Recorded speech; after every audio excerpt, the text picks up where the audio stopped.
इस क्वेश्चन में एक से ज़्यादा ऑप्शंस सही हैं। क्योंकि ये एडवांस का क्वेश्चन है तो more than one options correct वाला सेक्शन का क्वेश्चन है ये। तो मतलब पहले ही हिंट दे दिया है। अ, अब इसमें दिया हुआ है पी क्यू आर एस एक क्वाड्रिलेटरल एक प्लेन पे। पी क्यू आर एस एक, मैं एक जनरल क्वाड्रिलेटरल फ्रेम करूंगा। ये पी, ये क्यू आर एस, ठीक। Where Q R is one, मतलब कि ये डिस्टेंस आपकी वन है, ठीक। और P Q R and Q R S angle है 70 डिग्री मेजरमेंट। सो मतलब ये एंगल आपका 70 डिग्री है, और क्यू आर एस ये भी एंगल आपका 70 डिग्री है, ठीक। And P Q S is 15 degree. तो डायगोनल ड्रॉ करना पड़ेगा यहाँ पे कि पी क्यू एस, ये पी क्यू एस यानी कि ये एंगल आपका 15 डिग्री, ठीक।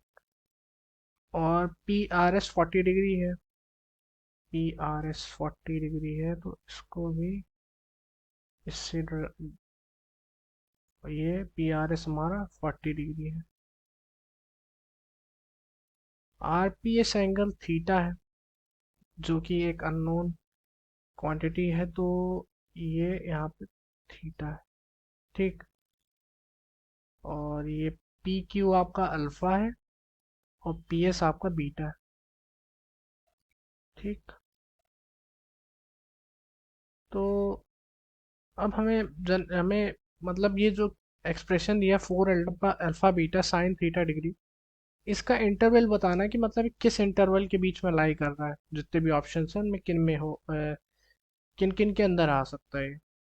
तो सबसे पहले अब ये एक्सप्रेशन हमें फिर फ्रेम करना पड़ेगा किसी न किसी तरीके से। अब चूंकि हमें कहीं 90 डिग्री वैसे कुछ फॉर्म दिख नहीं रहा, तो हम यहाँ पे साइन रूल ही लगाएंगे। तो साइन रूल लगाएंगे तो सबसे पहले हम कुछ मेजरमेंट्स लिख लें। अगर ये 40 डिग्री है तो ये एंगल कितना होगा? ये एंगल होगा आपका 30 डिग्री, ठीक। सिमिलरली अगर ये आपका 15 डिग्री है और 70 डिग्री टोटल है, तो ये कितना होगा? 55 डिग्री। ये 55 डिग्री, तो ये कितना होगा? 180 माइनस 85, तो क्या होगा? 95 degree. 180 minus 90, sorry, this 180 minus 95, ये भी आपका 85 डिग्री। ये भी आपका फिर से 95 हो जाएगा, और ये फिर से 85 हो जाएगा। मतलब ये एंगल आपका 85 डिग्री, ठीक। तो 85 डिग्री हो गया। अब हमें अल्फा निकालना है। तो हम लिख अल्फा पे साइन रूल लगाएं तो कैसे बनेगा, देखिए क्या आएगा। अल्फा अपॉन अल्फा के करस्पॉन्डिंग एंगल क्या है ना, 85, तो सो यहाँ क्या आ जाएगा, साइन 85 इज इक्वल टू एक, अब 15 डिग्री। सो तो एक काम करते हैं, हम ये एक पूरा ट्रायंगल लेते हैं, ठीक। क्योंकि हमें एक्चुअली बात ये है कि हमें पी आर की सॉरी क्यू आर की क्वांटिटी नोन है, तो हमें ऐसा ट्रायंगल लेना पड़ेगा जहाँ पे हमें क्यू आर हमें मिल जाए। तो लिखें हम, जैसे यदि हम लिखें in triangle P Q are, अगर मैं लिखूँ यहाँ पे अल्फा, सो अल्फा अपॉन क्या होगा, sine 30 degree, which will be equal to alpha हो गया। अब हमें इसके करस्पॉन्डिंग एक साइन मालूम है जो कि है 1, और 1 के जो ये क्यू आर है, और इस क्यू आर के करस्पॉन्डिंग एंगल कौन सा है? इस क्यू आर के करस्पॉन्डिंग जो एंगल है, ये जो क्यू आर साइड है, इसके करस्पॉन्डिंग एंगल ये है, ये वाला। तो ये क्या कितना होगा एंगल? 70 30 70, और ये 30 100, ये 80 डिग्री होगा। तो यहाँ पे लिख दिया हम साइन ऑफ 80 डिग्री। ठीक। सो यहाँ से हमारा अल्फा क्या आ गया? Sine 30 upon sine 80 degree. ठीक। अब अल्फा आ गया। अब हमें बीटा के लिए मूव करना चाहिए। अब देखिए बीटा भी है। अगर हम लिखें बीटा अपॉन साइन, बीटा के करस्पॉन्डिंग एंगल कौन सा है? हमारा है 40 degree. So sine 40 degree. Beta के करस्पॉन्डिंग जो एंगल है, साइन रूल, मतलब साइन रूल सब जानते ही होंगे। मैं एक बार लिख भी देता हूँ। ये ये है करस्पॉन्डिंग एंगल बीटा के।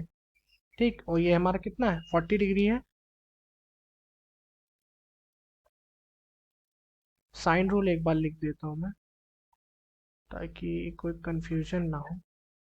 सो साइन रूल क्या होता है? साइन रूल होता है A upon sine A is equal to B upon sine B is equal to C upon sine. ये जैसे कोई ट्रायंगल है, ये है आपका एंगल ए, ये है एंगल आपका बी, ये एंगल आपका सी।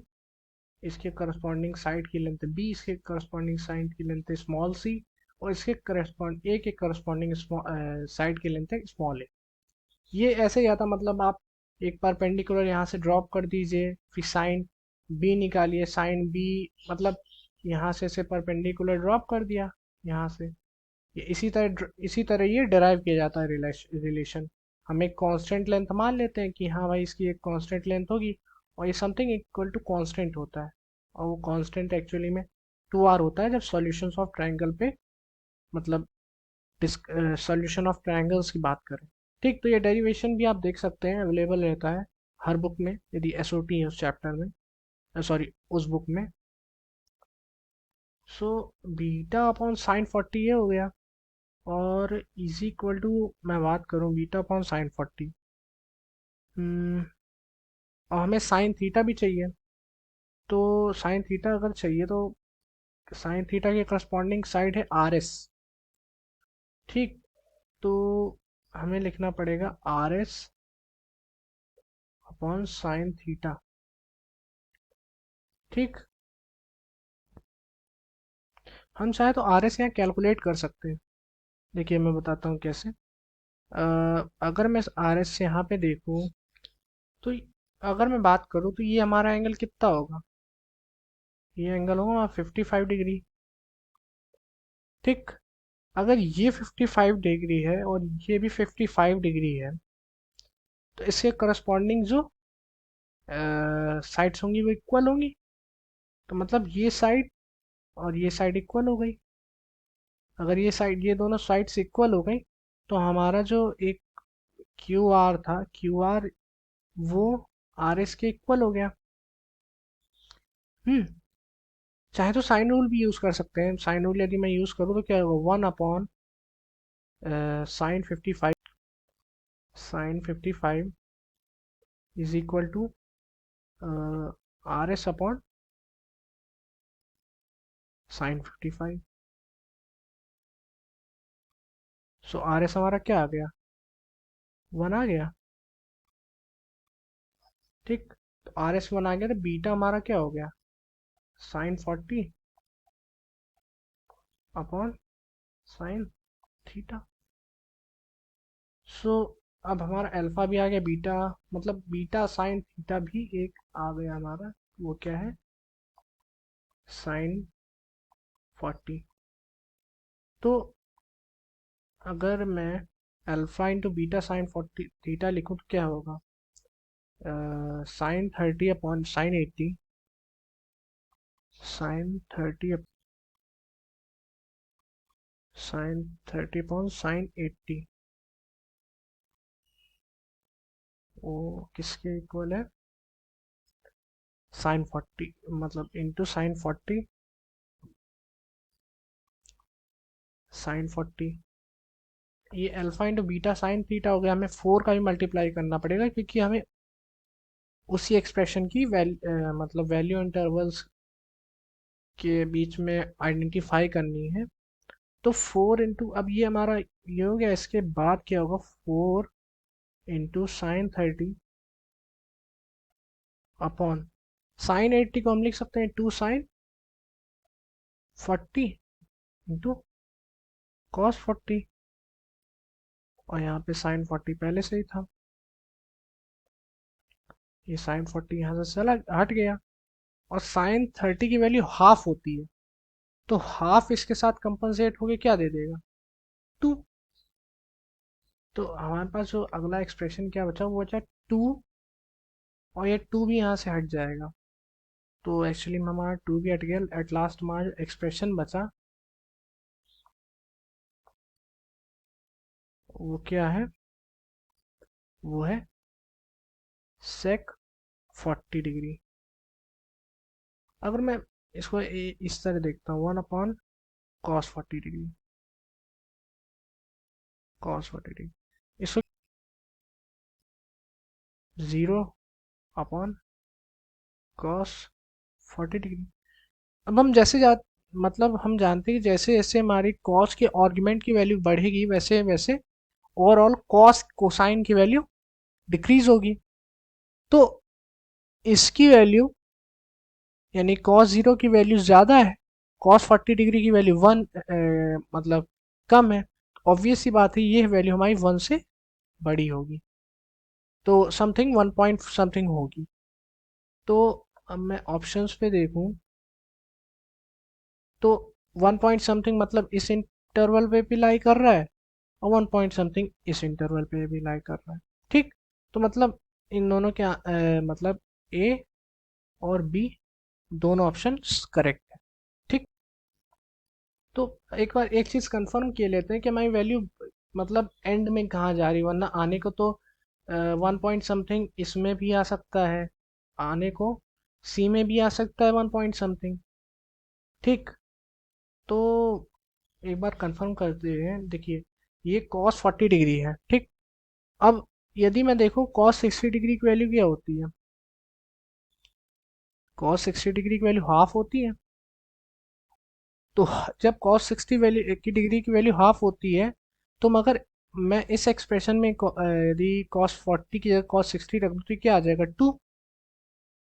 ठीक, लेकिन यहाँ cos 40 है, तो cos 40 है तो इसका मतलब इसकी वैल्यू हाफ से बड़ी होगी, और हाफ से अगर बड़ी होगी तो ओवरऑल एक्सप्रेशन की वैल्यू जो 2 है उससे छोटी होगी। ठीक, पॉइंट क्लियर हो रहा है कि cos 60 डिग्री की वैल्यू जो थी वो हाफ थी, और cos 40 डिग्री की वैल्यू ऑब्वियस ही बात है, cos के आर्ग्यूमेंट की वैल्यू बढ़ती है तो cos डिक्रीज करता है, तो cos 40 ये क्या होगा हमारा, इससे बड़ा होगा।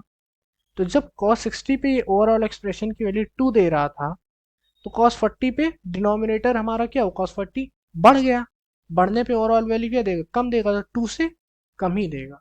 जब 2 से कम देगा तो हम 2 से आगे नहीं जाएंगे। ठीक, अब इसमें देखिए 2 से आगे दे दिया है, इसमें भी 2 से आगे दे दिया है, तो ये दोनों ऑप्शंस इनकरेक्ट हो गए, सी और डी इनकरेक्ट है, ए और बी करेक्ट है। So I hope I have cleared each every point present here. So thank you friends for being here. If you like the explanation, like the video, and also subscribe to my channel Mathera. And the series will be going on till the advanced questions are of 2022 are not complete. And also I will discuss some previous questions which have came in 2022, sorry, 2021, 2020, and so on. So stay tuned. Thank you, and nice time ahead for you.